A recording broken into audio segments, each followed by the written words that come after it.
Ya, bertemu lagi bersama saya Hendra di channel saya Hendra Komik. Seperti yang kalian ketahui, kemarin ya Poco X3 udah nongol resmi beserta harganya yang membegal sana dan sini. Korbannya itu nggak hanya Realme 7, Realme 7i, bahkan tuh Redmi Note 9 Pro. Gila, harganya sih emang mantap habis lah. Sadis banget. Bagi yang belum beli HP pasti seneng banget ya lihat harganya dari Poco X3. Harga segitu dapatnya wah banyak banget. Dan di video ini saya akan merangkum acara launchingnya kemarin ya yang dibawakan oleh Om Alvin dengan cepat seputar informasi tentang Poco X3 NFC Indonesia. Langsung aja ya, cepat. Pertama, di menit ke-19 si Alvin tuh bilang bahwa vendor smartphone saat ini tuh terlalu banyak memberikan hal yang enggak kita butuhkan sebagai user smartphone. Dan si Poco ini adalah solusi yang memberikan hal-hal yang benar-benar kalian butuhkan. Jadi ini di sini kayak mungkin nyindir dengan pengechargean yang begitu cepat, 65 watt padahal 30 watt masih oke-oke aja. Terus mungkin kamera depan yang begitu besar padahal mungkin orang-orang kaum mending nggak terlalu membutuhkan kamera depan yang begitu besar ya, mungkin seperti itu. Terus poin kedua, di menit ke-24 dijelaskan kalau memakai Snapdragon 732G 8 nanometer Kryo 470 Adreno 618 dengan Antutu mencapai 301.581. Dan jika dibandingkan dengan Snapdragon 720 itu selisih 20.000, jadi banyakan dari Poco X3. Jadi ini lebih kencang daripada yang aku bahas kemarin, mungkin karena RAM-nya dari 6 ke 8 apa ya. Terus di sini udah pakai 8 GB LPDDR4X. Terus 128 UFS 2.1 dan bisa kalian tambahin sampai dengan 256 GB pakai memory card tambahan ya. Terus poin ketiga itu dia pakai Liquid Cool 1.0. Jadi seri 1.0 plus bukan 1.0 aja. Yang katanya bisa menurunkan suhu sampai 6 derajat. Karena pipanya tuh lebih gede 70%. Jadi kalau kemarin kan yang pakai liquid cooling system kan biasanya yang MediaTek, wah panas MediaTek kasih liquid system. Kalau Snapdragon ini stabil jadi nggak terlalu panas. Nah ini udah Snapdragon tapi ada liquidnya juga. Ini pasti seharusnya ya bakal lebih adem banget daripada 720G aja di Redmi Note 9 Pro seharusnya ya. Dan ini emang kayaknya siap banget ya main Genshin Impact. Jadi penasaran nih pakai Poco X3 main Genshin Impact sepanas apa itu. Terus poin keempat dijelaskan ya kalau layarnya itu ya ini salah satu keunggulannya 120 Hz refresh rate-nya, terus dia 6,67 inch IPS, udah HDR10. Pokoknya bagus lah. Tapi di sini yang ditekankan adalah 120 Hz dynamic switch. Nah, jadi kalau kemarin saya ngomongnya tuh kayak apa? Adaptive refresh rate. Kalau ini namanya dynamic switch resminya. Dynamic switch ini mengatur tingginya dan besarnya refresh rate yang dipakai oleh layar. Di sini Om Alvin ngasih contoh ya, untuk kalian ketika lihat foto itu cuma 50 Hz, waktu nonton video itu 60 Hz, dan waktu main game itu bisa sampai 90 sampai 120 Hz. Dan kalau kalian scrolling timeline kalian itu 120 Hz ya. Jadi ini mungkin yang dikeluhkan awal-awal ya di Malaysia kemarin yang video saya lihat itu. Jadi mungkin orangnya nggak terlalu kerasa kalau ini 120 karena dia mungkin enggak main game, cuma nonton film aja gitu loh. Jadi di sini ditekankan lagi ya dynamic switch. Dan di menit ke-32 tuh emang dikatakan untuk 90 Hz itu yang paling ideal ya saat ini ya. Kalau 120 tuh emang beyond lah, kencang banget. Perlu nggak sih ya 120 Hz itu? Bukannya malah ngabisin baterai ya. PUBG aja baru mau bikin PUBG 90 Hz. Nah ini 120 Hz. Mubazir nggak ya 120 Hz ini? Itu salah satu pertanyaan sih. Terus poin kelima, Poco X3 ini sudah memakai 240 Hz touch sampling. Jadi kalau masalah pencet-pencetan, masalah delay pencet-pencetan ini nih nggak ada lah istilahnya di Poco X3 ini. Dia akan mencet langsung terpencet dengan sangat amat cepat sekali. Jadi untuk kalian yang game kompetitif ini penting banget ya. Dan ini fitur-fitur dari HP gaming flagship awal tahun ini sebetulnya. Awal tahun Januari ini termasuk salah satu fitur flagship. Terus poin ke-6, baterainya udah 5160 mAh. Lebih gede daripada Redmi Note 9 Pro dan pengecharsannya 33 watt. Dan ada teknologi baru di sini yaitu MMT. Jadi biasanya kan kalau kita ngecharge itu kencengnya di awal, habis mendekati 100 itu melambat gitu.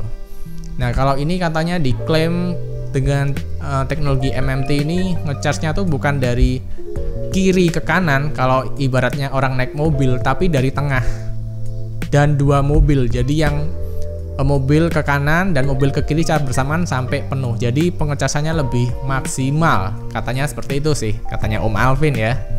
Terus poin ketujuh. Poin ketujuh jelasin kamera ya, udah oke, 64 megapiksel, quad kamera dengan sensor Sony. Cuma yang menjadi catatan di sini yang paling penting, yang unggulan sih, itu lensa wide-nya 13 megapiksel. Jadi udah lensanya bagus, wide-nya juga bagus pula. Dan 13 megapiksel ini lebih gede daripada seri-seri Redmi Note sebelumnya ya. Redmi Note 9 Pro juga kalah untuk resolusi megapiksel di lensa wide. Dan setelah saya lihat review kamera di Jagat Review ya, ternyata banyak improvement jika dibandingkan dengan Redmi Note 9 Pro dari sisi software. Jadi pertama, di kamera belakang itu ada fitur steady juga dan AIS hingga 4K dan stabil perekamannya. Sayangnya nggak ada AIS di kamera depan masihan ya. Terus ada fitur cam depan dan belakang secara bersamaan. Jadi cocok buat kalian yang ingin konten dengan mengambil kamera dari depan dan di belakang secara bersamaan. Terus ada juga fitur track cropping yang udah kayak di Vivo V20. Jadi kayak kameranya bakal ikut terus dengan objek yang kamu pilih. Itu keren banget. Terus ketika perekaman dengan Poco X3, perekaman video ya, itu AIS-nya nggak memberikan efek frame patah atau frame drop yang kayak di Redmi Note 9 Pro. Nah, jadi aku mulai bertanya nih, apakah ini gara-gara Poco X3 udah MIUI 12? Dan apakah Redmi Note 9 Pro bisa seperti itu dengan update di MIUI 12 yang dijanjikan hari ini tapi masih belum nongol? Ya, itu pertanyaannya sih. Terus poin ke-8 itu ada yang namanya filter Gold dan Cyberpunk. Untuk kalian pengguna Redmi Note 9 Pro pasti udah tahu ya, yang Cyberpunk juga udah ada, tapi ini ada lagi Gold. Dan selain Gold ada juga buat kalian yang suka ganti-ganti langit pakai AI di sini ya, itu ada langit baru yang namanya Aurora Sky apa ya gitu ya. Kalau di Redmi Note 9 Pro itu belum ada. Ini mungkin juga karena Poco X3 ini kan pakai MIUI 12 ya, sedangkan Redmi Note 9 Pro masih MIUI 11. Nah, mungkin kalau Redmi Note 9 Pro akhirnya mendapatkan update dari MIUI 12 yang sampai sekarang juga belum ada kabarnya, mungkin juga akan dapat filter Gold dan Aurora Sky ini. Tapi buat kalian yang belum dapat, it's okay ya, karena masih banyak filter-filter yang lain yang nggak kalah bagus juga. Terus poin 9, kali ini si Poco X3 ini udah ada sertifikasi anti percikan air. Jadi waktu kalau kalian kehujanan atau kecepatan air accident gitu, masih bisa tahan ya Poco X3 ini, tapi jangan dibuat berenang, nyelam apalagi. Terus diberikan juga silica case antibakteria. Jadi untuk menghadapi pandemi ini, Poco X3 dilengkapi dengan silicone case yang antibakteria. Sekuat apa antibakterinya juga nggak tahu sih. Kita juga nggak bisa nguji. Terus juga ada NFC yang udah kalian tahu.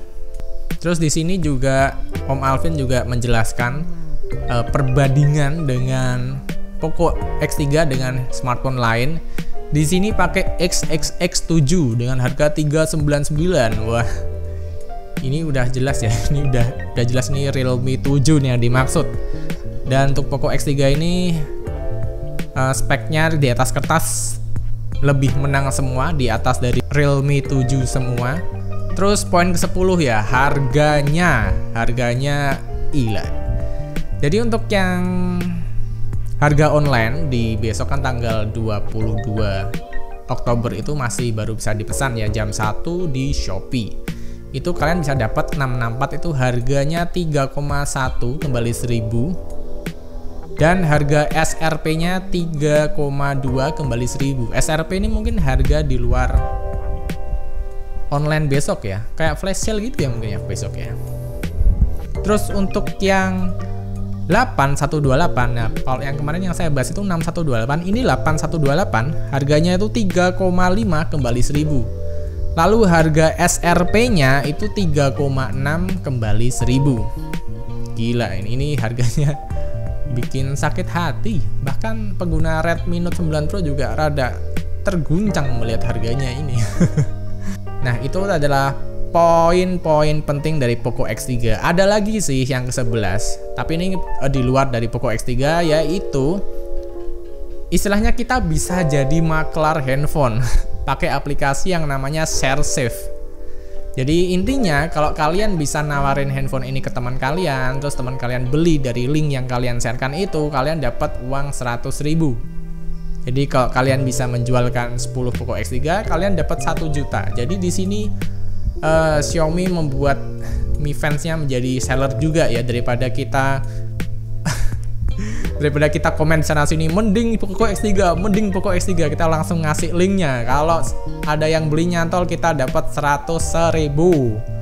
Caranya sih kita cukup install aplikasi yang namanya ShareSafe di Play Store.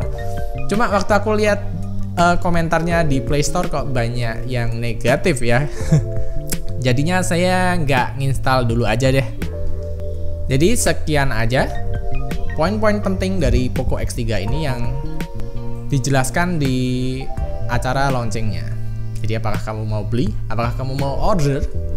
Siap-siap tanggal 22 Oktober pukul 13.